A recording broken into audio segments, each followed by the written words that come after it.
Assalamualaikum warahmatullahi wabarakatuh. Waalaikumsalam warahmatullahi wabarakatuh. Alhamdulillah wa syukurillah wa nikmatillah la haula wa la quwata illa billah. Pemirsa, kita jumpa di acara Dibacain Berita, ruang tayang yang banyak ditunggu, ruang tayang banyak yang sayang. Bung kameramen sudah pulang, silakan. Ya, Bung Alfian, alhamdulillah kita bisa syuting kembali. Nah, Bung Alfian, ini mungkin karena lagi ramai sedang sidang MK, ada hal yang mungkin luput dari pembahasan beberapa tokoh nih Bung Alfian, bahwa PIK dan BSD itu dijadikan program proyek strategis nasional oleh Jokowi, Bung Alfian. Nah, ada yang bilang juga ini dijadikan proyek strategis ini karena mereka ini para Taipan sudah invest duluan di IKN. Apa menurut Bung Alfian plus minusnya atau malah bagus nih PIK dan BSD jadi proyek strategis, Bung Alfian? Ya, strategis untuk Cinaisasi, strategi untuk Kristenisasi, strategis untuk caplokisasi. Jadi kebetulan pemirsa, saya bertinggal di Tangerang, Banten sudah 45 tahun.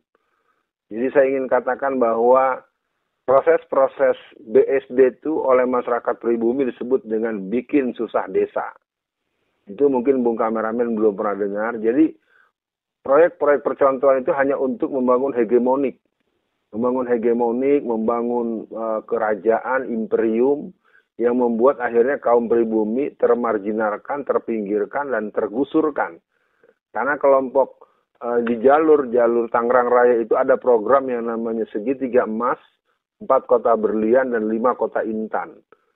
Ini adalah hal yang pernah saya sampaikan sejak 20-an tahun yang lalu. Walaupun jadi bahan tertawaan karena mereka ini adalah kerjasamanya dengan kelompok-kelompok salib. Imprem Contendem Christus.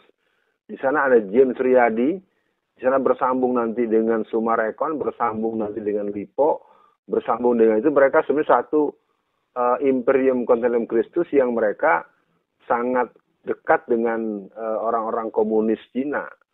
Ini memang agak unik, ini gerakan ini memang situasi yang perlu dibaca secara historical, secara kepentingan pengembangan bisnis dan ekstensi bisnis, dan kepentingan mereka untuk menjadikan Indonesia betul tadi kata Bung Kameramen bahwa kita begitu sibuk melihat proses di MK atau kesibukan yang lain, ini adalah sebuah kerja yang disambungkan karena yang mengelola IKN itu adalah orang-orang yang menjadi pengelola BSD.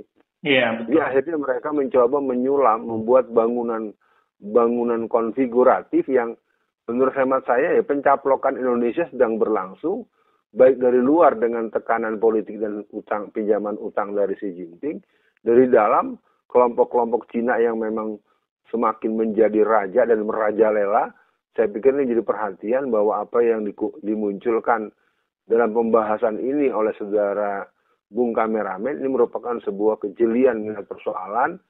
BSD dan PIK ini punya catatan-catatan khusus yang ujung-ujungnya mereka nanti akan menjadikan itu sebagai tempat the battle of militer, the battle of financial, the battle of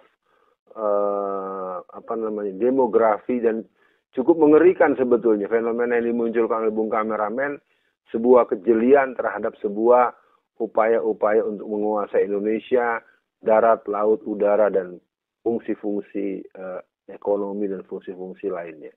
Begitu, Bung.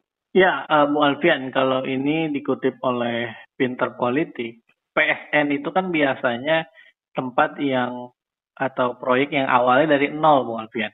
Nah, ini jadi pertanyaan adalah BSD dan PIK ini kan sudah jadi, sudah berjalan, bahkan bisa dibilang sudah berkembang, Bu Alfian. Karena PIK dan BSD ini sudah ramai orang kunjungin, Bu Alfian. Nah, ini nggak tahu nih kenapa dijadikan PSN. Apakah tanda terima kasih atau bikin semakin megah? Nah, tapi mungkin saya menarik yang Bu Alfian sampaikan. Ini memang keterkaitan nih antara PSN dengan hasil hasil pilpres atau pemilu.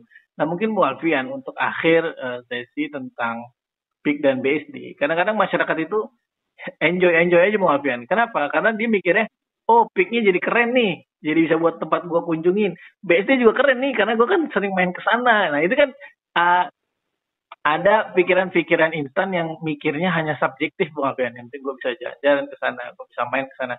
Tapi mereka sebetulnya tidak memikirkan hidden mission yang ada di sana Bung Alfian. Jadi mungkin apa pesan Bung Alfian untuk tokoh masyarakat lah ya, agar juga tidak terlalu senang ketika kondisinya daerah-daerah. Karena kan saya khawatir ketika PSN itu sudah ditegaskan oleh Jokowi, sekitarannya yang berdampak negatif Bu Alfian. Kira-kira untuk closing silakan Bu Alfian. Perlu ada penguraian terhadap apa itu BSD.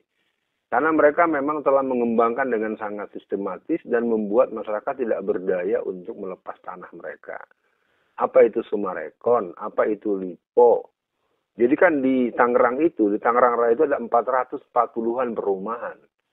Dan itu semua digarap dengan cara-cara sistematik yang motor utamanya itu ada di Lipo. Karena Lipo yang ada di Tangerang itu adalah pihak yang mengendalikan keuangan untuk gerakan-gerakan Cina yang berbaju salib.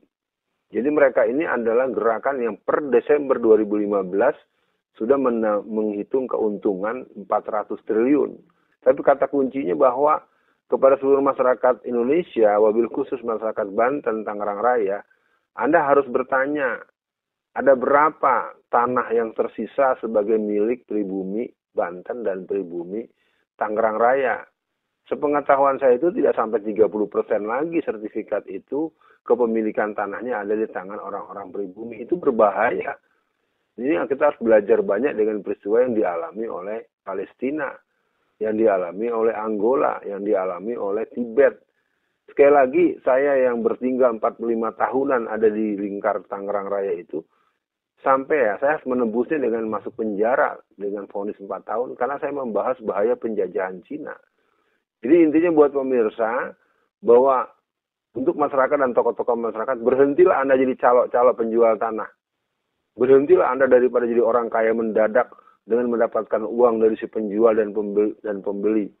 Kalau Anda putra Banten asli, kalau Anda orang yang berjiwa patriot Indonesia dan orang yang berjiwa tauhid, berhentilah untuk melakukan kerja-kerja yang merugikan generasi di belakang Anda. Anda tidak akan selamanya hidup. Kita sekali lagi ingin mengatakan pada Bung kameramen dan para pemirsa, bahwasanya situasi yang berhubungan dengan PSN untuk kedua kelembagaan bisnis yang sangat eksis, ini merupakan bentuk penambahan dosis tinggi terhadap penguasaan yang sudah tinggi. Lipo punya tanah per 1967 itu cuma 20 hektar. Sekarang mendekati angka 10.000 hektar. Berbeda dengan kompetitor atau katakanlah yang tetangga sebelahnya bernama Islamic Village. Karena Lipo merupakan konsorsium bisnis yang berkoneksi dengan BSD, dengan Sumarekon. Itu sama dengan kata Allah dalam Al-Quran, وَالَّذِينَ كَفَرُوا بَعْضُهُمْ أَوْلِيَاءُ بَعْضٍ. Nah, sebagai penegasan, sebagai penutup, pernyataan penutup, ayo waspada. Apa kita nggak cukup membaca peristiwa yang terjadi di Rempang, Barelang? Apa kita nggak membaca bagaimana peristiwa 200 rumah yang dipaksa untuk dihancurkan? Ada 36.000 titik yang akan dihabisi oleh orang-orang Cina itu, yang merupakan sebuah gerakan PSN yang mungkin buat kita pertanyakan, sebetulnya Jokowi itu bekerja untuk siapa? Sekali lagi, selamat menjalankan ibadah puasa dan terus sadar bahwa negeri kita semakin tidak baik-baik saja.